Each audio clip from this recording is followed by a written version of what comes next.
కుటుంబాలు ఎక్కువ, బస్సులు ఎక్కే వాళ్ళు తక్కువ. కాబట్టి ఈ ఆటో డ్రైవర్ కుటుంబాలన్నీ కూడా మరి ఆకలితో బాధలు పడుతున్నారు. కాబట్టి ముఖ్యంగా మనం ఆలోచన చేయవలసింది ఏంటంటే మన మోడీ గారు, మన ప్రధానమంత్రి మోడీ గారు కూడా ఆలోచన చేసి, అలాగనే మరి మన ప్రభుత్వం తరఫున మన ఎమ్మెల్యేగా మరి చంద్రబాబు నాయుడు గారు కూడా మనకి న్యాయం చేయాలి. ఎందుకంటే ఆయన మాట ప్రకారంగా నెరవేర్చాడు.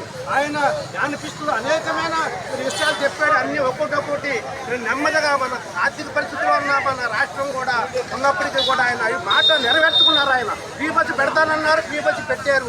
అలాగనే మరి అమ్మఒడి కింద మరి తల్లికి వంతనం కూడా ఆయన డబ్బులు అందరికీ కూడా వేసాడు. అలాగని ఇప్పుడు ఆటో డ్రైవర్లు మరి చాలా మంది ఉన్నారు. కాబట్టి మన రాష్ట్రంలో మరి వీరంతా కూడా మరి ఆకలితో బాధపడకుండా ఉండాలంటే వీరు ఏదో ఒకటి న్యాయం చేయాలి. ఈ ఆటో డ్రైవర్లకి మరి న్యాయం చేసినట్టయితే వారి కుటుంబాలు రోడ్డు మీద పడుకోకుండా మరి అలా మంచిగా జీవిస్తారని తెలియజేస్తున్నాం.